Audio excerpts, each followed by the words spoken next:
सदा वन्द्यं ग्रहैश्च परिवेष्टितं ध्यायन् स्तवन् पठन् नाम यः सूर्यकवचं सदा।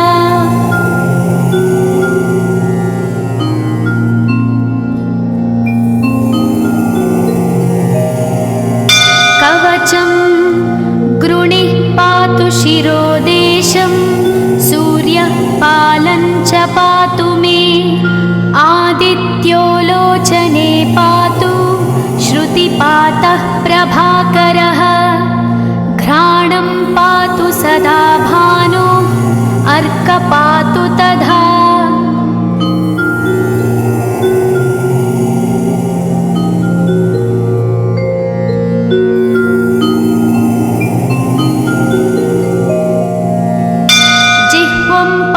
जगन्नाथः कण्ठं पातु विभावसु स्कन्धौ ग्रहपतिः पातु भुजौ पातु प्रभाकरः अहस्करः पातु हस्तौ हृदयं पातु भानुमान्।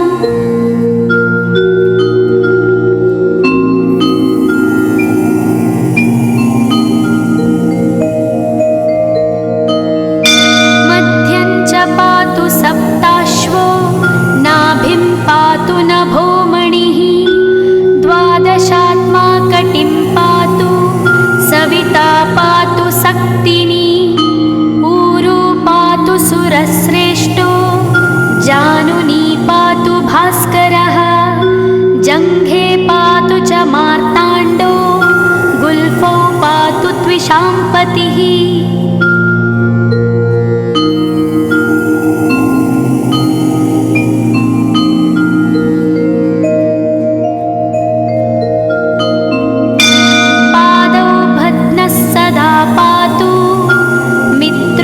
सकलं वपुः वेदत्रयात्मकस्वामिन् नारायण जगत्पते आयतयामं तं कञ्ची द्वेदरूपः प्रभाकरः स्तोत्रेणानेन सन्तुष्टो बालखिल्यादिभिर्वृतः।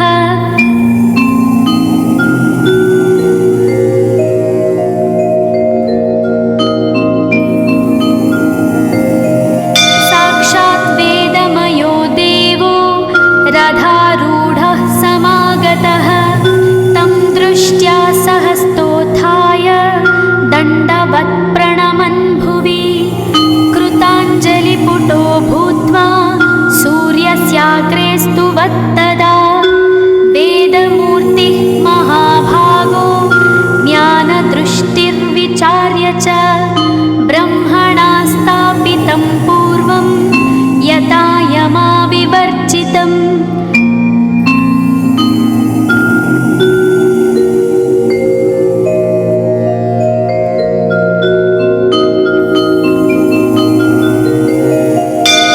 सत्त्वप्रधानं शुक्लाख्यं वेदरूपमनामयं शब्दब्रह्ममयं वेदं सत्कर्म ब्रह्मवाचकं मुनिमध्यापयामास प्रथमं सविता स्वयं तेन प्रथमदत्तेन वेदेन परमेश्वरः यज्ञवल्क्यो मुनिश्रेष्ठः कृतकृत्यो भवत्तदा।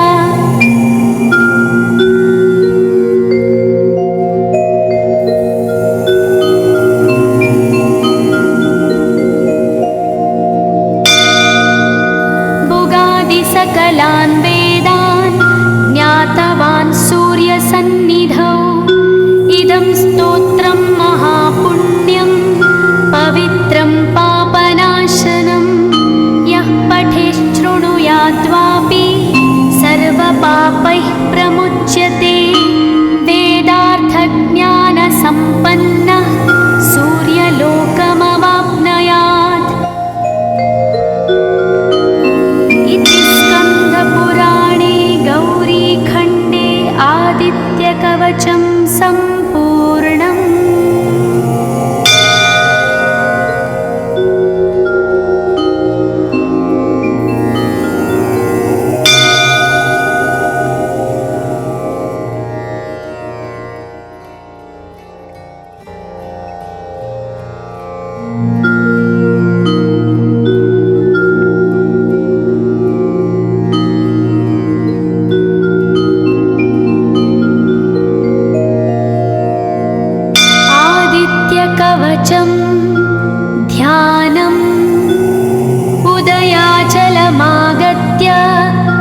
विवृतं देवसुरैः सदा वन्द्यं ग्रहैश्च परिवेष्टितं ध्यायन् स्तवन् पठन् नाम यः सूर्यकवचं सदा।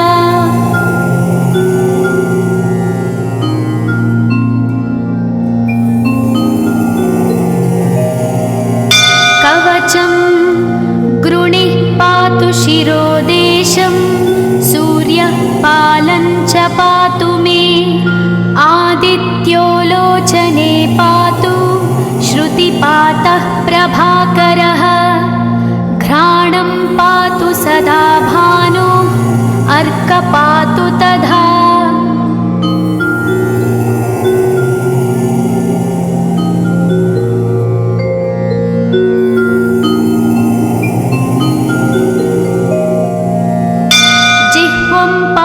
जगन्नाथः कण्ठं पातु विभावसु स्कन्धौ ग्रहपतिः पातु भुजौ पातु प्रभाकरः अहस्करः पातु हस्तौ हृदयं पातु भानुमान्।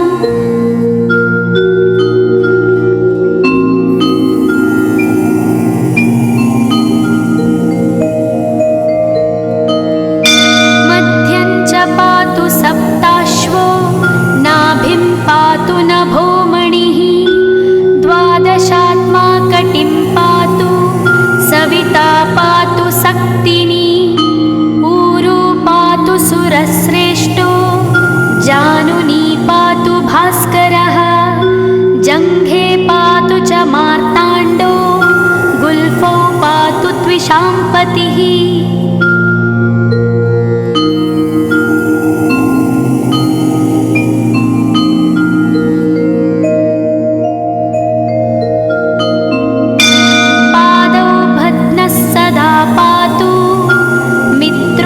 सकलं वपुः वेदत्रयात्मकस्वामिन् नारायण जगत्पते आयतयामं तं कञ्ची द्वेदरूपः प्रभाकरः स्तोत्रेणानेन संतुष्टो बालखिल्यादिभिर्वृतः।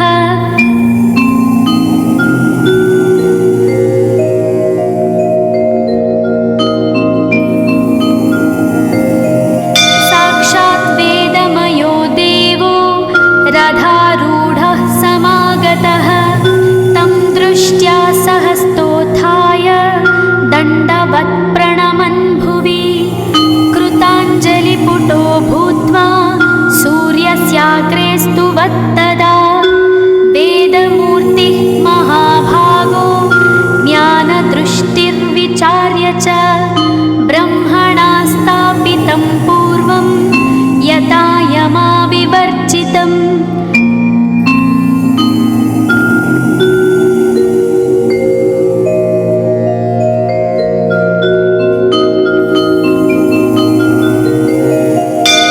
सत्त्वप्रधानं शुक्लाख्यं वेदरूपमनामयं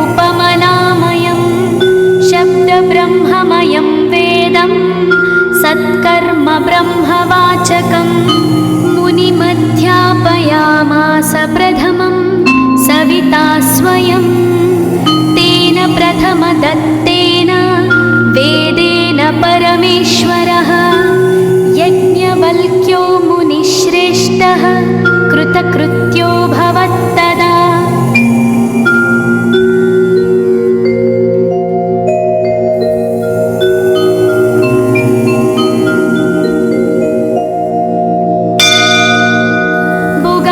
सकलान् वेदान् ज्ञातवान् सूर्यसन्निधौ इदं स्तोत्रं महापुण्यं पवित्रं पापनाशनं यः पठेच्छृणुयाद्वापि सर्वपापैः प्रमुच्यते वेदार्थज्ञानसम्पन्नः सूर्यलोकमवाप्नुयात्।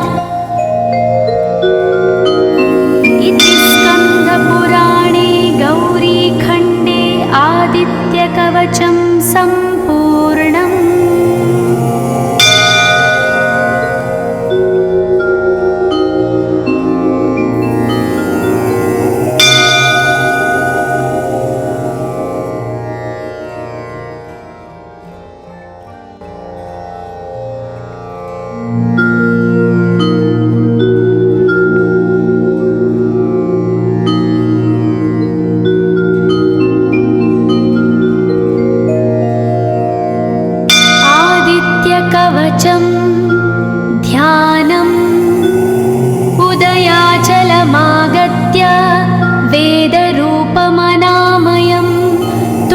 भावपरया भक्ता वालखिल्यादिभिर्वृतं देवसुरैः सदा वन्द्यं ग्रहैश्च परिवेष्टितं ध्यायन् स्तवन् पठन् नाम यः सूर्यकवचं सदा।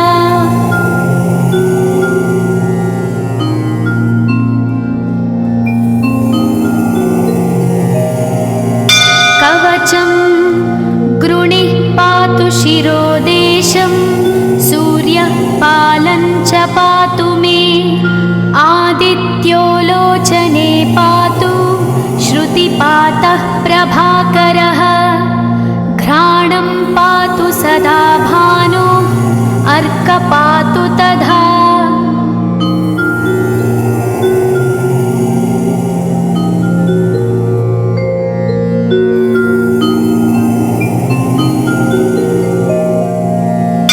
जिह्वं पातु जगन्नाथः कण्ठं पातु विभावसु स्कन्धौ ग्रहपतिः पातु भुजौ पातु प्रभाकरः अहस्करः पातु हस्तौ हृदयं पातु भानुमान्।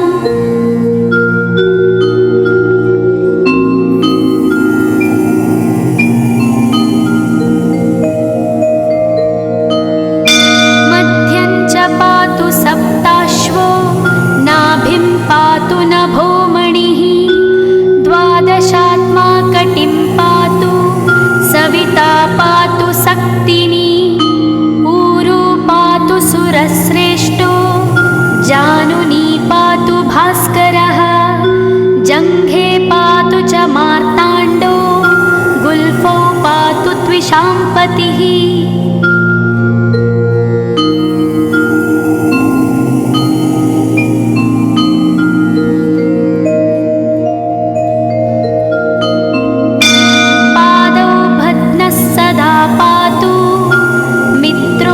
सकलं वपुः वेदत्रयात्मकस्वामिन् नारायण जगत्पते आयतयामं तं कञ्ची द्वेदरूपः प्रभाकरः स्तोत्रेणानेन सन्तुष्टो वालखिल्यादिभिर्वृतः।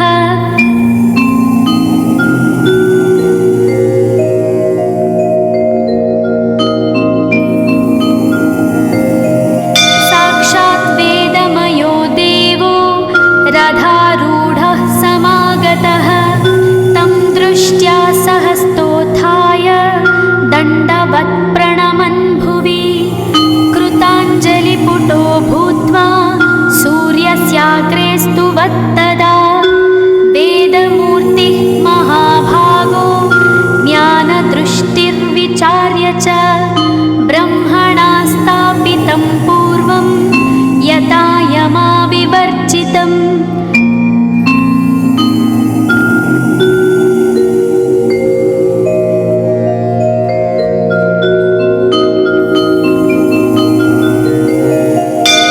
सत्त्वप्रधानं शुक्लाख्यं वेदरूपमनामयं शब्दब्रह्ममयं वेदं सत्कर्म ब्रह्मवाचकं मुनिमध्यापयामास प्रथमं सविता स्वयं तेन प्रथमदत्तेन वेदेन परमेश्वरः यज्ञवल्क्यो मुनिश्रेष्ठः कृतकृत्यो भवत्तदा।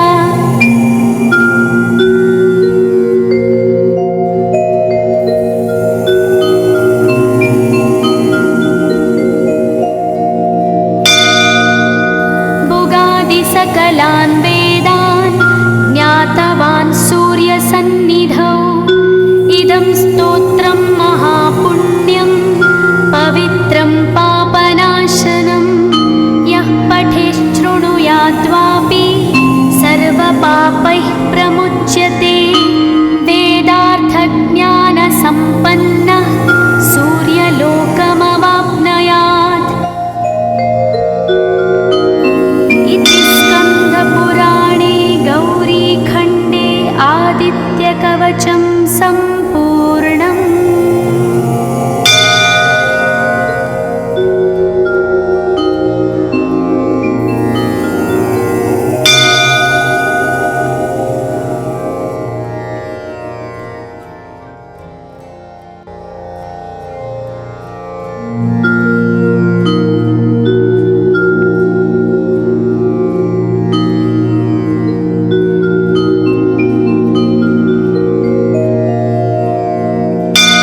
आदित्यकवचं ध्यानम् उदयाचलमागत्य वेदरूपमनामयं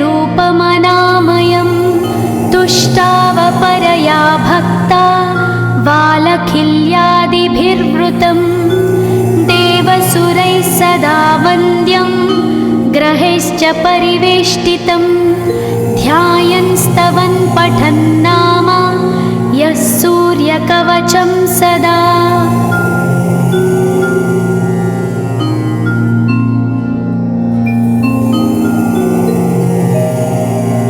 कवचं गृणिः पातु शिरोदेशं सूर्यः पालं च पातु मे आदित्यो लोचने पातु श्रुतिपातः प्रभाकरः घ्राणं पातु सदा भानो अर्कपातु तथा।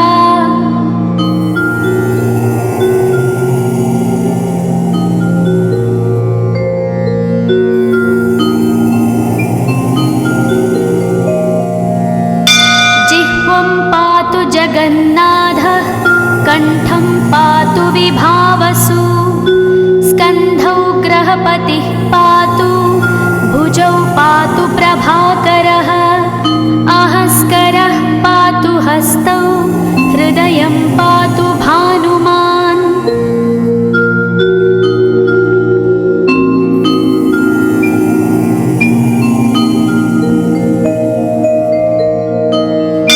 मध्यं च पातु सप्ताश्वो नाभिं पातु नभोमणिः द्वादशात्मा कटिं पातु सविता पातु सक्तिनी ऊरू पातु सुरश्रेष्ठो जानुनी पातु भास्करः जङ्घे पातु च मार्ताण्डो गुल्फौ पातु त्विषाम्पतिः।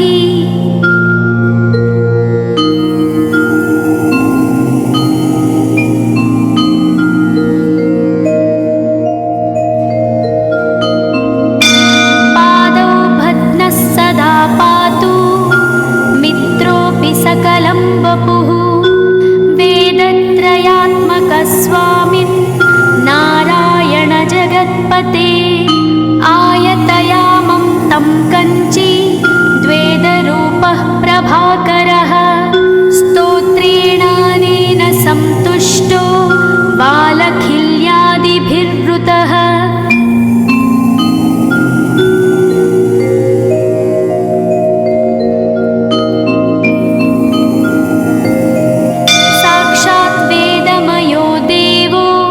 रथारूढः समागतः तं दृष्ट्या सहस्तोत्थाय दण्डवत् प्रणमन् भुवि कृताञ्जलिपुटो भूत्वा सूर्यस्याग्रे स्तुवत्तदा वेदमूर्तिः महाभागो ज्ञानदृष्टिर्विचार्य च ब्रह्मणा स्थापितं पूर्वं यथा यमाविवर्जितम्।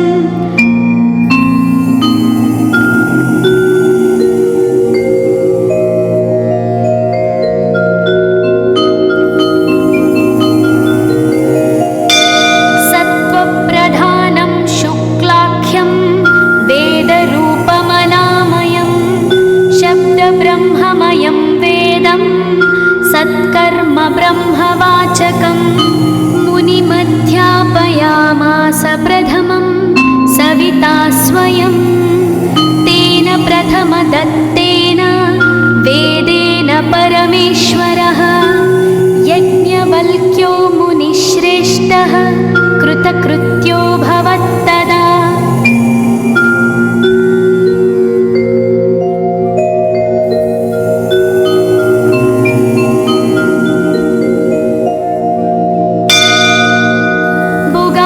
सकलान् वेदान् ज्ञातवान् सूर्यसन्निधौ इदं स्तोत्रं महापुण्यं पवित्रं पापनाशनं यः पठेच्छृणुयाद्वापि सर्वपापैः प्रमुच्यते वेदार्थज्ञानसम्पन्नः सूर्यलोकमवाप्नुयात्।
सदा वन्द्यं ग्रहैश्च परिवेष्टितं ध्यायन् स्तवन् पठन् नाम यः सूर्यकवचं सदा।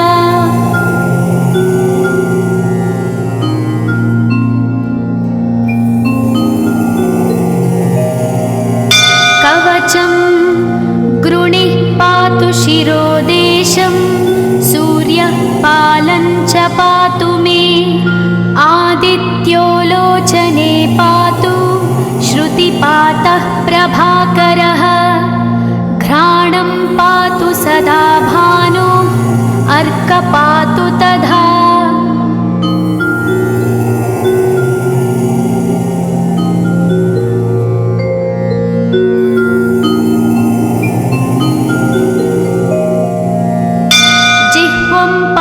जगन्नाथः कण्ठं पातु विभावसु स्कन्धौ ग्रहपतिः पातु भुजौ पातु प्रभाकरः अहस्करः पातु हस्तौ हृदयं पातु भानुमान्।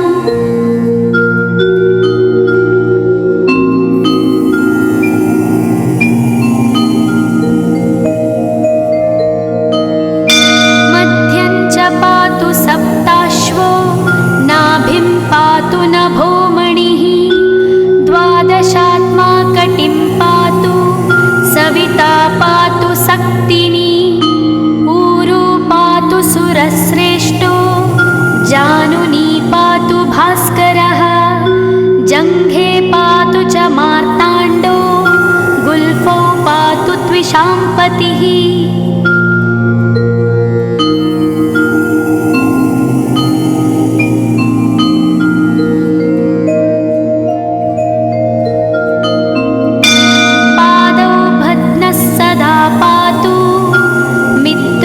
सकलं वपुः वेदत्रयात्मकः स्वामिन् नारायण जगत्पते आयतयामं तं कञ्ची द्वेदरूपः प्रभाकरः स्तोत्रेणानेन संतुष्टो बालखिल्यादिभिर्वृतः।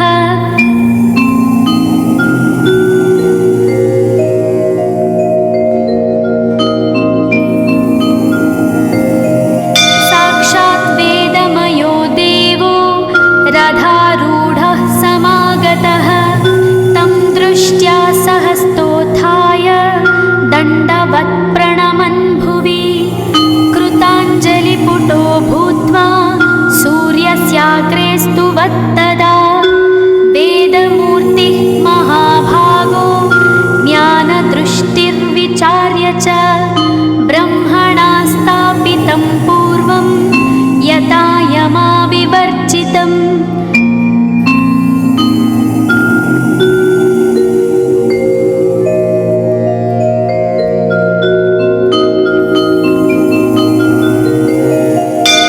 सत्त्वप्रधानं शुक्लाख्यं वेदरूपमनामयं शब्दब्रह्ममयं वेदं सत्कर्म ब्रह्मवाचकम् मुनिमध्यापयामास प्रथमं सविता स्वयं तेन प्रथमदत्तेन वेदेन परमेश्वरः यज्ञवल्क्यो मुनिश्रेष्ठः कृतकृत्यो भवत्तदा।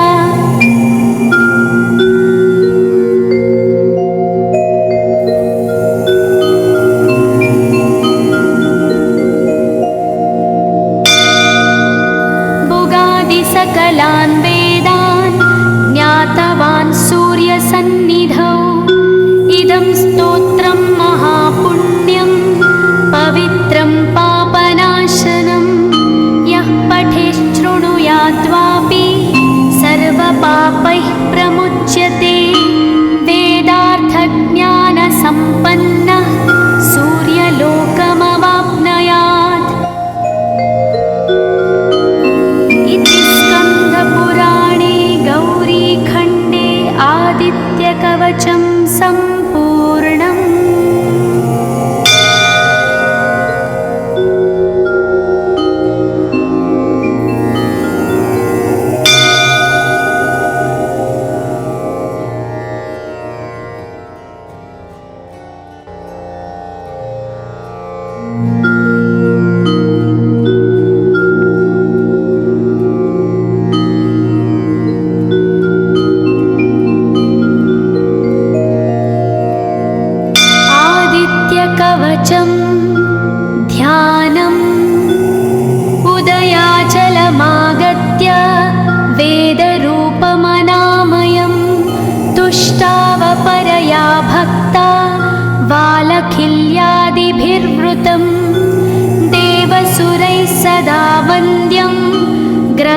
परिवेष्टितं ध्यायन् स्तवन् पठन् नाम यः सूर्यकवचं सदा।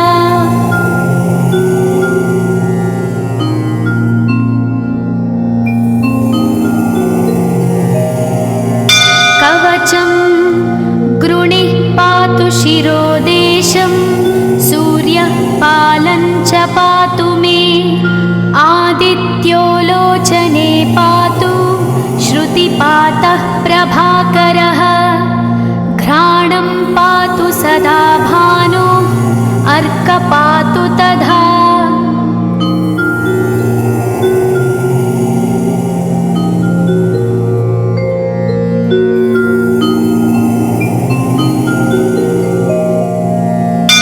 जिह्वं पातु जगन्नाथः कण्ठं पातु विभावसु स्कन्धौ ग्रहपतिः पातु भुजौ पातु प्रभाकरः अहस्करः पातु हस्तौ हृदयं पातु भानुमान्।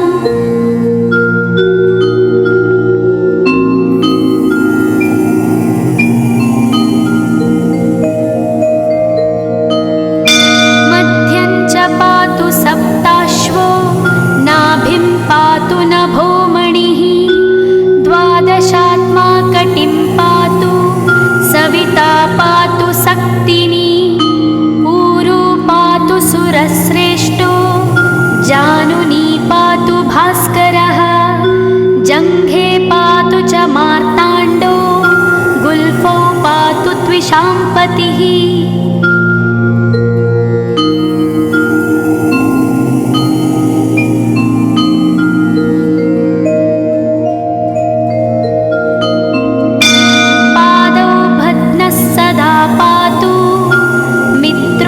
सकलं वपुः वेदत्रयात्मकस्वामिन् नारायण जगत्पते आयतयामं तं कञ्ची द्वेदरूपः प्रभाकरः स्तोत्रेणानेन संतुष्टो बालखिल्यादिभिर्वृतः।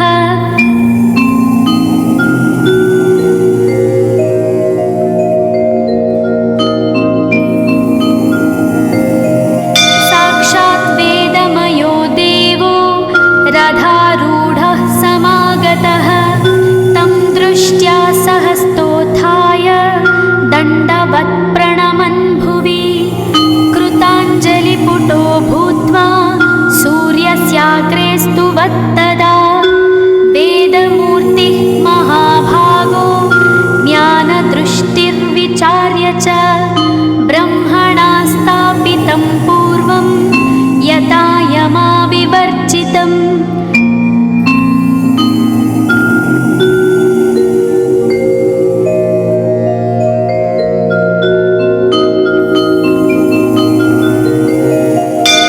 सत्त्वप्रधानं शुक्लाख्यं वेदरूपमनामयं शब्दब्रह्ममयं वेदं सत्कर्म ब्रह्मवाचकम् मुनिमध्यापयामास प्रथमं सविता स्वयं तेन प्रथमदत्तेन वेदेन परमेश्वरः यज्ञवल्क्यो मुनिश्रेष्ठः कृतकृत्यो भवत्तदा।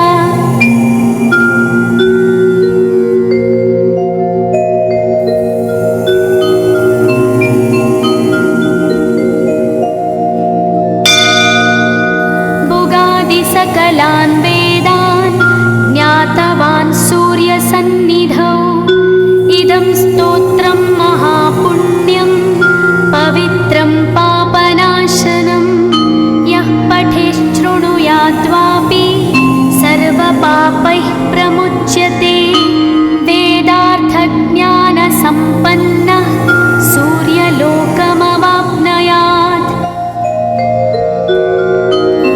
इति स्कन्दपुराणे गौरीखण्डे आदित्यकवचं सम्पूर्णम्।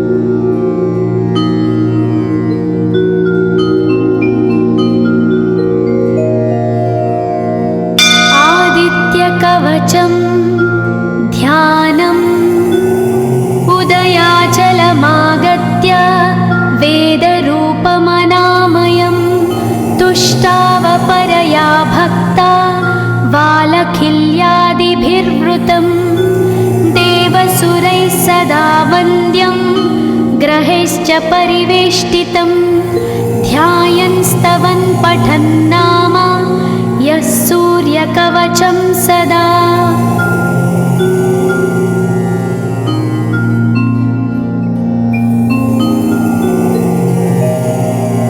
कवचं गृणिः पातु शिरोदेशं सूर्यः पालं च पातु मे आदित्यो लोचने पातु श्रुतिपातः प्रभाकरः घ्राणं पातु सदा भानु अर्क पातु तथा।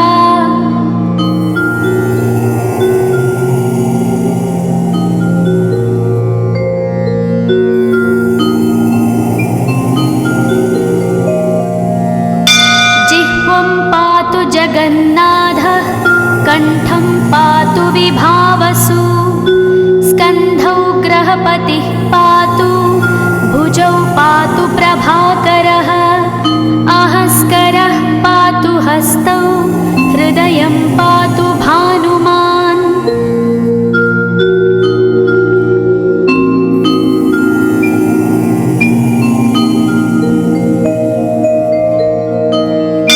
मध्यं च पातु सप्ताश्वो नाभिं पातु नभोमणिः द्वादशात्मा कटिं पातु सविता पातु सक्तिनी ऊरू पातु सुरश्रेष्ठो जानुनी पातु भास्करः जङ्घे पातु च मार्ताण्डो गुल्फौ पातु त्विषाम्पतिः।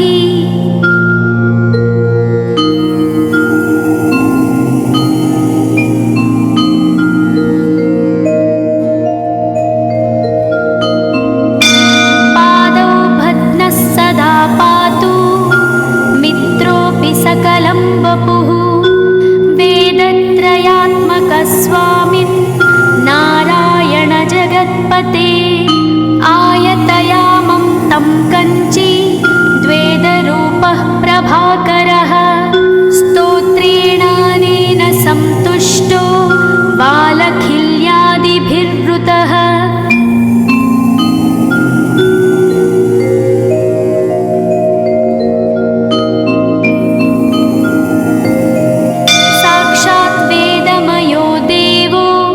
रथारूढः समागतः तं दृष्ट्या सहस्तोत्थाय दण्डवत् प्रणमन् भुवि कृताञ्जलिपुटो भूत्वा सूर्यस्याग्रे स्तुवत्तदा वेदमूर्तिः महाभागो ज्ञानदृष्टिर्विचार्य च ब्रह्मणा स्थापितं पूर्वं यथा यमाविवर्जितम्।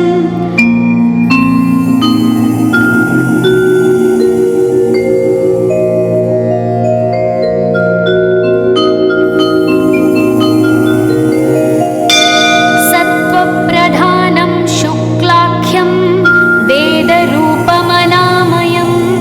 शब्दब्रह्ममयं वेदं सत्कर्म ब्रह्मवाचकम् मुनिमध्यापयामास प्रथमं सविता स्वयं तेन प्रथमदत्तेन वेदेन परमेश्वरः यज्ञवल्क्यो मुनिश्रेष्ठः कृतकृत्यो भवत्तदा।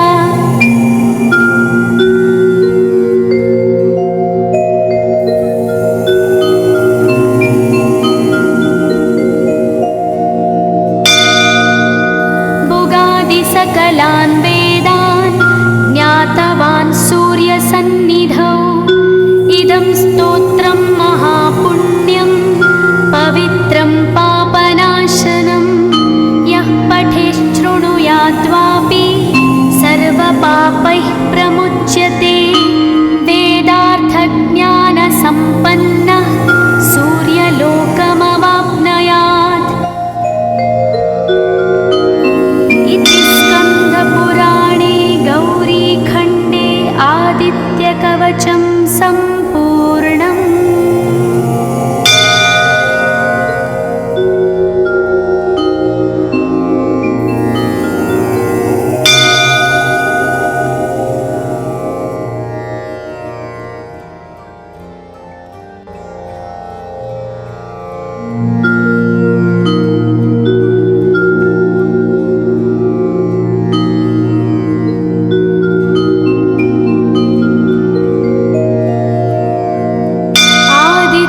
कवचं ध्यानम् उदयाचलमागत्य वेदरूपमनामयं तुष्टावपरया भक्ता वालखिल्यादिभिर्वृतं देवसुरैः सदा वन्द्यं ग्रहैश्च परिवेष्टितं ध्यायन् स्तवन् पठन् नाम यः सूर्यकवचं सदा।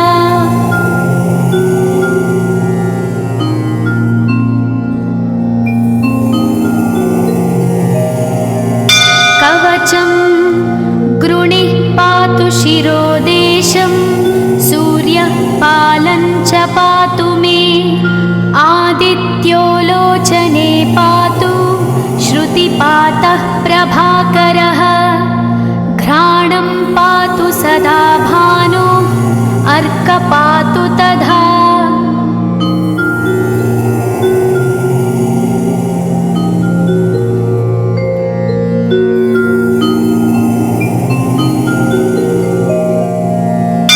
जिह्वं पातु जगन्नाथः कण्ठं पातु विभावसु स्कन्धौ ग्रहपतिः पातु भुजौ पातु प्रभाकरः अहस्करः पातु हस्तौ हृदयं पातु भानुमान्।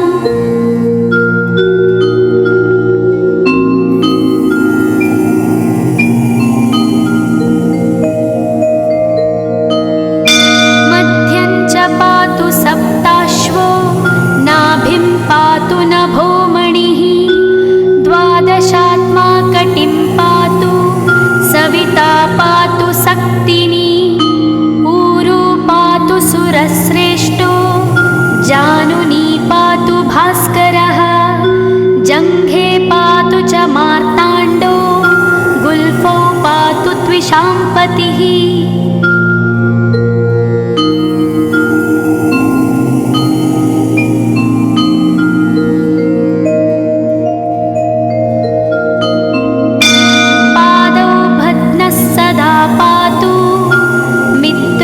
सकलं वपुः वेदत्रयात्मकस्वामिन् नारायण जगत्पते आयतयामं तं कञ्ची द्वेदरूपः प्रभाकरः स्तोत्रेणानेन सन्तुष्टो वालखिल्यादिभिर्वृतः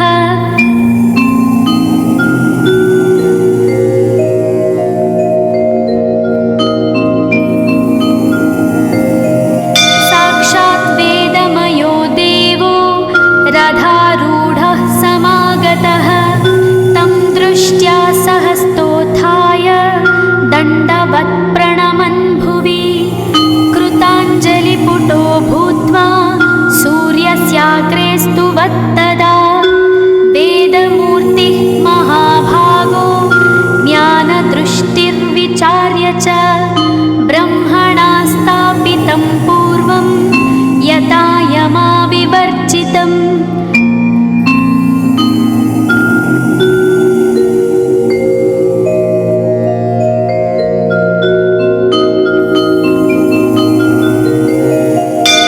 सत्त्वप्रधानं शुक्लाख्यं वेदरूपमनामयं शब्दब्रह्ममयं वेदं सत्कर्म ब्रह्मवाचकम् मुनिमध्यापयामास प्रथमं सविता स्वयं तेन प्रथमदत्तेन वेदेन परमेश्वरः यज्ञवल्क्यो मुनिश्रेष्ठः कृतकृत्यो भवत्तदा।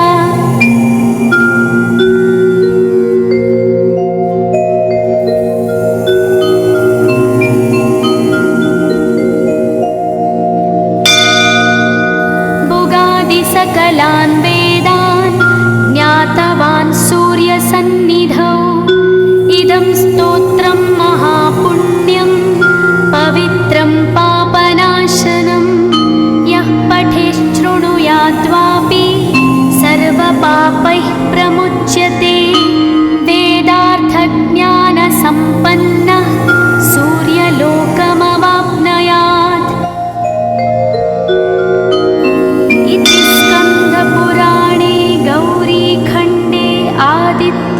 कवचं